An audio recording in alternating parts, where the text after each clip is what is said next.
Welcome to Future Focus. On this show, we provide insights, strategies, and resources to support neurodiverse individuals in planning for their future. I'm your host, Dr. Janae Duclos, and together we'll explore the unique challenges and opportunities that individuals with disabilities face in various stages of life. Future Focus is brought to you by C3 for Me. For more information to help you or a loved one in planning for the future, visit c3forme.com. This week on Self-Determination is My Superpower, we interview with Shawn Rosier, owner of Shawn Goes Bananas. Despite having autism and an intellectual disability, Shawn owns a Decadent Delight mobile unit. Tune in to hear how he has successfully transitioned to adulthood by leveraging his circle of supports to grow and scale a successful business.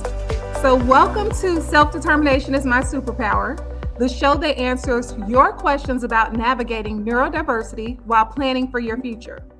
Our guest today is Shawn, owner of Shawn Goes Bananas. Despite having autism and an intellectual disability, Shawn owns a Decadent Delight mobile unit, and might I add, offers some very delicious banana pudding. Welcome, Shawn. Thank you. Well, I'm excited to hear from you today on how this mobile unit and this business of yours even got started. So we're going to hop right on in.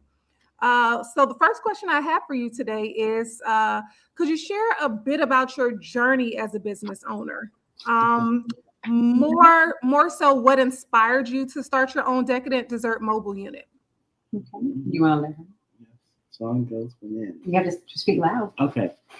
Shawn Goes Bananas was the vision of my mom and dad.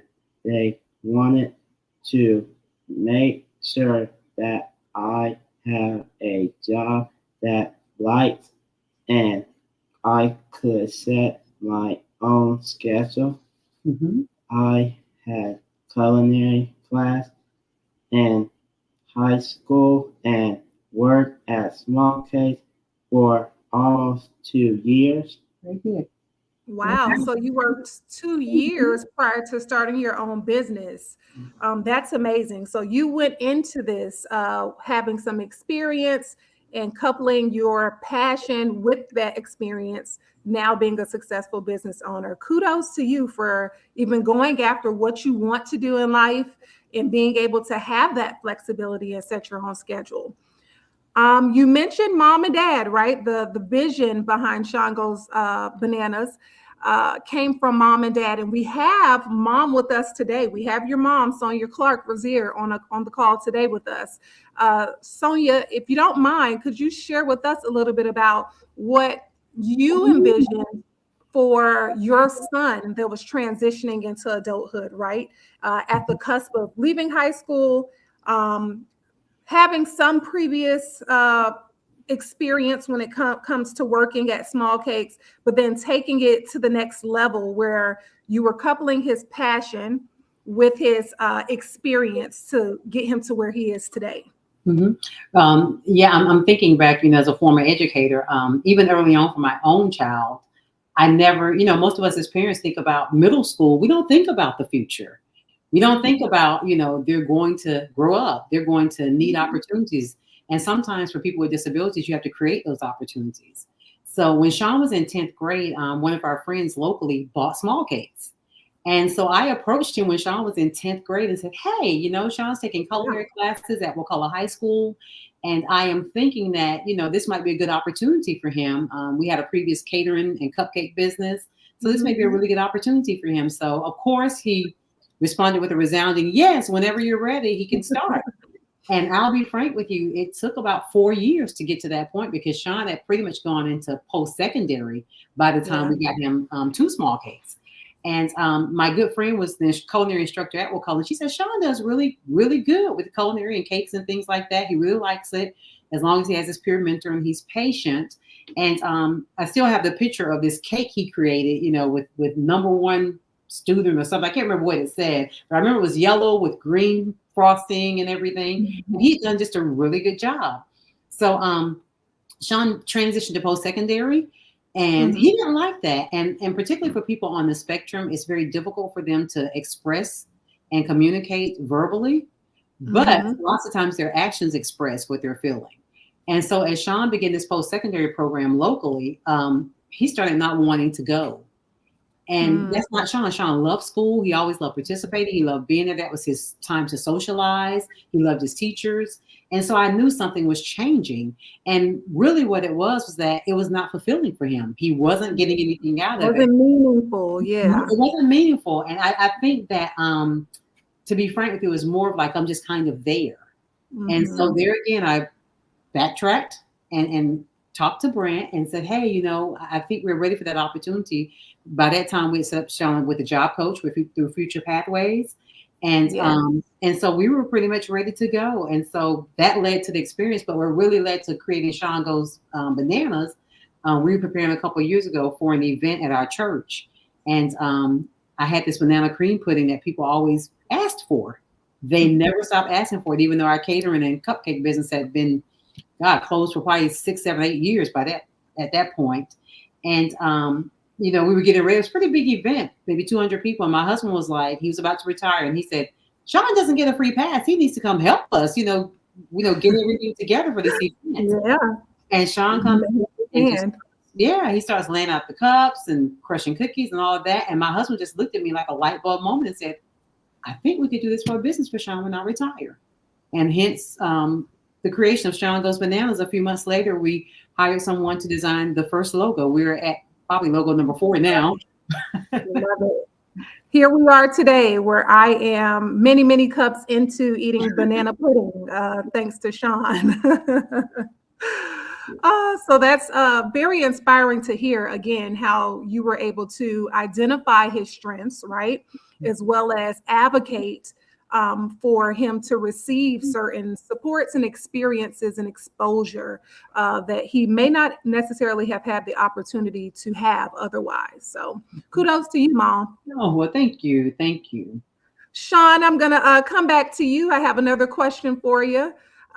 So in the fields of entrepreneurship, right, there are many challenges that small business owners face when starting and growing their businesses. I would like to hear from you, what obstacles have you faced and how have you overcome them? You want to start with how you overcome them? Yes, sure. Read it really loud. My family, friends, job coaches, and mentors have given me a lot of support. I want people to see me and my love for selling my banana cream pudding. Yeah, absolutely. Yes. So you hit home with something very important, Shawn, that you were able to, number one, identify those individuals that are a part of your circle of support and lean on them as needed to get you through your business ventures. And I think that's very important for sometimes we face asking for help, or we perceive asking for help as a weakness, but actually it can really empower us, right? And help us to achieve our goals or get to where we want to go. So I'm just thrilled that you have that opportunity and you have that support system available to you as you need it. Yes, we have a wonderful support system. The business launched March 7th at Florida State University, which we're so thankful to them for allowing us to launch there. It was a really successful launch to the point that we had Chase Bank flying people in from Miami, and they have since reached out again, wanting to come and actually do a mini documentary. They're going to fly some staff in from their social media team to actually do a mini documentary, kind of the backstory. But but nevertheless, we had an event probably about a month ago, and my goddaughter, who is a former softball player at FAMU, she came out, and her mom is my best friend, and they came out to help. And I was actually able to step outside of the mobile food unit. Shawn, the job coach, pretty much ran everything. I was able to look at it from a different perspective in terms of, maybe in the next year or so, we could be at a point that Shawn, 2 or 3 other supports can go out and actually do this on their own. He won't need his dad to actually tow the trailer. He won't need me to be there to be in the way most of the time, and always controlling for the most part. But being Tiger Mom. But I think that those supports, the circle of support, is so very important.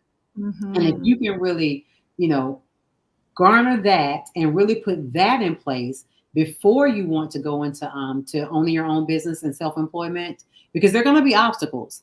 I think that no matter what, no matter what, I think the biggest obstacle, for us mainly is right now figuring out, and it may seem minor to some people, but when you're a business, you're really wanting to make a profit. So for us, we've gone to some events and not had what people were expecting us to have. And then we go on to other events and not had enough of what people were. And then we've gone to some events and had too much and had to come back and, love on our firefighters and our EMTs. And we've even donated to nursing homes and our law enforcement and first responders. But so that's kind of been, just kind of figuring out what's a good middle ground. Finding that balance. I will say every time that I have attended a pop-up, you all have sold out. So. we have. We're getting ready for an event on Friday. So, and we're kind of learning more how to really read the situation in terms of preparation. Okay, it's going to rain. I got 70% chance of rain coming on Friday. Should I scale back? Maybe only do 50 of this or 100 of this, possibly, that may hinder some people being able to gain access or come out, right, and support because of the weather. Yeah, exactly. So just kind of figuring out what works and really giving people what they want. We have our Oreo dirt pudding, which was only like a one-time deal. We didn't even plan to keep that on the menu, but it's what several people. My boys love it. That's the one with the worms and the Oreos. Yes, they love it. Yeah, it's a chocolate mousse, that we do with buttered Oreos. And so it's kind of stayed on the menu because people really liked it. And they continue to like it. And then our key lime pie it was supposed to be a flavor of the month. And when we get to our event last month at the end of June, we were advertising a lemonade pie and people came out, I want key lime pie. We had 10 people walk up and ask for key lime pie. I'm like, it's a different pie every month. So maybe we need to just stick with what works. Yeah. And what people are asking for. Yeah. Keep making those puddings, Shawn, because the people love it. We love it. Thank you. Yes, we love it. So well, thank you. So I'm interested to hear, Shawn, more about the logistics and how you actually run your business. I know running a business often requires balancing personal and professional life, that work-life balance that we talk about so often. How do you manage your time and prioritize certain tasks to maintain a healthy work-life balance? How do you do that? I make sure that the event when we set up my schedule with FSU Best Buddies event and my family vacation. I also like to meet with my job coaches between event to improve my customer service skills. So you kind of improve your customer service skills. Yeah, that balance. And people see us on Friday or Saturday, but preparation actually starts on Tuesday. Tuesday, we start putting our and ordering and all of the above, right? All of the above. And if you've ever been to our events, everything from a design of the trailer itself, the mobile unit itself, to the color coding dots on each particular item corresponds to his chart or his library on the iPad or on our Square, where he's able to wait on customers. So he knows if he sees a pink dot, press the pink button on the Square. And so he doesn't really even have to know what it is, just know those colors correlate. He knows the colors, yeah. Mm-hmm. So those dots have to be placed on there. Like we spent time last night, getting everything color coded. We also want to make sure that people know that it's a dairy-based pudding.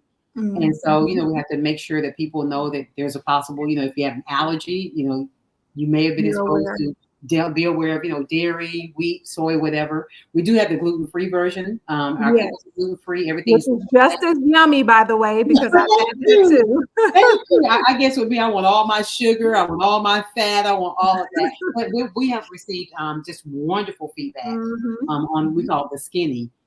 So all of that really starts, inventory, preparing and labeling, getting the counts together, ordering last minute what we may need, making sure the trailer is set up. We do have a schedule now. When we come in, my husband doesn't unhook it. We immediately clean it, mop it. Everything is prepared for the next time out. We restock everything so that when we get ready to go out that next time, It's already kind of ready to go, up and ready to go. Yep, exactly. So Shawn mentioned, I want to circle back really quickly. He mentioned having a balance between his scheduling, right? So participating in FSU Best Buddies, as well as having a job coach. And so I want to take some time really quickly to discuss what are some of those other supports that he's receiving through some of those extracurricular or community-based settings and programs, such as Future Pathways or FSU Best Buddies? Oh, that is a phenomenal question. With Best Buddies, we've just really been overwhelmed with their support. Hopefully we have some time coming up with them, pretty soon to share Shawn's story. But that provides him really an outlet. He has a peer mentor. He's had the same one for the last 2 years, his best buddy. She's from South Florida. He may be getting a new one this year. He had two, actually. One graduated and is on her way to medical school. Oh. But we've been able to just build a lifelong friendship, with them. He and Andrea still talk, still keep in touch. He and Alexa still talk and still keep in touch during the summer. So we're able to kind of have that continuity of, socialization, friendship, all of that. With the job coaches, what we try to do in between, like, for example, last week with Future Pathways, they have been just probably the most comprehensive support. And shout out to Future Pathways. Oh, yes. We love Abby for me partners, as a matter of fact. Yeah, same thing with me. Love Abby and Amanda. Love them. Yes. Abby, Amanda, and Alexandra. We call her Miss B. They have Janie over there. And Shawn's other part-time job coach, Sydney, actually worked with him at Small Cake. So now she's there part-time. Oh, wow. So just really keeping that, continuity for him, that has just been phenomenal. Whereas I know that with Miss B, Abby, Amanda, Sydney, Janie, I can trust Shawn with them. And he's gonna be fine. But he does spend time with them in between events. Last week, he and Miss B were in the office. He was there with her preparing pudding, kind of layering. He was doing the red, white, and blue. So we're working on layering, those kinds of things. And for our next event coming up, she's preparing some cue cards for him because we really want him to get more into that, what I call that 3D realm.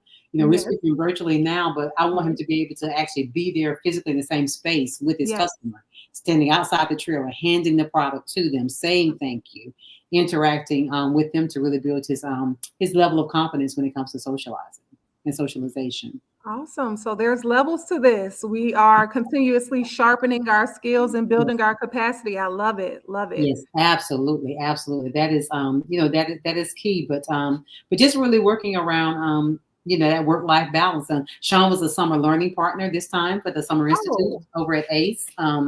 Yes, it was virtual, but the young lady was graduating from FSU, but she was physically sitting in Charlotte, North Carolina and working with Shawn. So she got to actually go through transition skills with him, prepare lessons, and he was her summer learning partner. So he got to do that as well.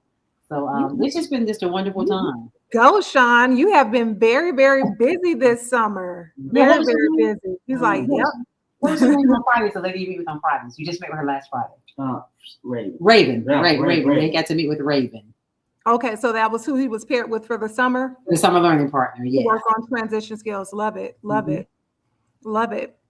Well, innovation is key to staying competitive in the food industry. And Mom has already given us like a little insight or a glimpse into some of the add-ons and additional designs and different flavors that you're currently working on, Shawn. How do you stay updated on your dessert trends and incorporate new ideas into your business? Yeah, how do we do that? My mom always buy new recipes and changes our menu based on what our customers to make. Want us to make, Want to yeah, make. we kind of have to stay up on that, as I talked about before, making sure we give the people what they want. Yes. Um, Always new recipes, new things. We tried a few months back, if you follow us on Facebook, doing the pans for Father's Day. Yes. And Yes. our goal was 10. We were able to sell 6. So I said, hey, we more than halfway met our goal. I like to go back and reapproach it, or at a later time, in terms of maybe we deliver them this time. Maybe we don't have a pickup site. So I think if we did a delivery, that may go over even better. Increase, definitely. Yeah, Definitely. so that's something we're thinking about. But we are getting ready to transition to our family. We live by the 3 F's: that's faith, family, and football. And Love we are it. huge football people in this house. We love Alabama. We love Florida State. We love we love the Steelers. We love the Falcons. You name it, we love them. And so we're getting ready to transition to football season, which i.e. means cooler weather. So with Mhm. that change, we're getting ready to bring on some of our hot desserts. My Oh, sister-in-law's famous peach cobbler. She's agreed to share that recipe with us, so we're going to be testing that out. Yes, and looking forward to it. oh yeah, and my mom is the guru when it comes to pudding. She does a hot cookie pudding because Hmm. I am allergic to I've bananas. never, I don't think I've ever tried hot cookie pudding. Yeah, it's really a hot banana pudding, but I am Mhm. allergic to bananas, which is so weird that we have a banana pudding truck. But which is one of the reasons why we have banana cream, and you can add the bananas. But Yeah. nevertheless, she decided, I'm gonna actually keep making my hot pudding, but Sonia's allergic to bananas, so we'll just take the bananas out. And it became a family thing we call cookie pudding. So everybody now asks for the cookie pudding. And it's with the meringue. It's a warm pudding, just real inviting, real filling, particularly in October, November when it's cooler weather. Yes. So we're going to be experimenting with that recipe, and have some other things Well, we're going to be bringing on. I'm going to be looking forward to trying all of the above: hot pudding, cold pudding, cookie pudding, you name it, right? So get them ready, Shawn, because I will be, myself and the boys, right? We'll be ordering for sure. Well, we are Looking forward excited. to it. Yeah. Sounds like mom is keeping up to date with the trends. And again, as you mentioned, giving the people what they want. Yes, absolutely, absolutely. And then there's also realizing there are a lot of logistics to when you're trying to become a vendor with organizations. Mhm. Having to work Mhm. through that. It's a process. It takes time. It doesn't happen overnight. There are lots of different rules you have to go by, regulations you have to For follow. sure, for sure. Even different things that have to be added on to our license, our business license, if we're working out of a different commercial kitchen. So those kinds of things. So just really trying to just stay ahead of the game, at least a month to 6 weeks Mhm. in advance is always our goal. So that's how we try and stay as innovative as possible. And then I think at some point, we may even survey our customers and say, hey, what would you guys like Oh, that would be a great idea. to That add, would be a in great addition to idea. our original and our staples. In addition to them, what would you like to be our flavor of the month or our dessert of the month? Yeah. Well, I'll definitely keep some options or ideas in mind to provide when that time comes for sure. Absolutely. Yeah. Absolutely. Well, Shawn, I have one more question for you. So if you could just stick with us for a few more moments. I would love to know what advice you would give to other aspiring entrepreneurs, especially those with autism or any related intellectual disabilities who are considering starting their own business in the food industry. What would you tell them? What would you tell people that want to start their own business? Maybe like don't give up. Yeah, don't get up. Yeah, don't give up. It's going to be a long process. It's going to Mhm. take, what you said, it takes a lot of support. Yes, Yes, support. lots of support, lots of family, friends. That would be, my input. Would you agree, right, Shawn? Yes. Yes. Yeah. Don't give up. You're going to get a lot of discouragement. You're going to get a lot of encouragement. You're going to Yes. get a lot of people that are going to support you and believe in you. You're going to get a lot of people that may doubt you. But if you're determined to do this, there are resources, there are people, there are entities, there are organizations that will help you and support you in fulfilling your dream. I am a firm believer that entrepreneurship should be available to everyone. Yes. And that is the direction that we're going in as a nation as a whole, because everyone wants to be able to put their own stamp on things. They want to be able to have flexibility. And why should that be off limits? People that have they have disabilities. That should be made available to everyone. And like I said, with those circle of supports, Shawn really was getting, supported self-employment at Small Cakes. He's still getting supported self-employment because we knew he was working toward a goal. He may forever have his job coach, but he may not need her in the same capacity. Yes. He may not need her as frequently. So, as you said, it's layering. It's always changing. It's constantly improving, and really wanted to make sure that Shawn is as self-sufficient as possible and that the business can flourish and that it can, it was twofold. It was to reacclimate Shawn after COVID. It was to give him, a livelihood, but there's also, him wanting to be an example, and what we've done with him, Shawn Goes Bananas wanted to be an example for others. Shawn is definitely an example. He is charting his own path through entrepreneurship, as well as navigating adulthood as a neurodiverse individual. It's just amazing and inspiring to see what you've accomplished so far, and we look forward to your future success, Shawn, for sure, for sure.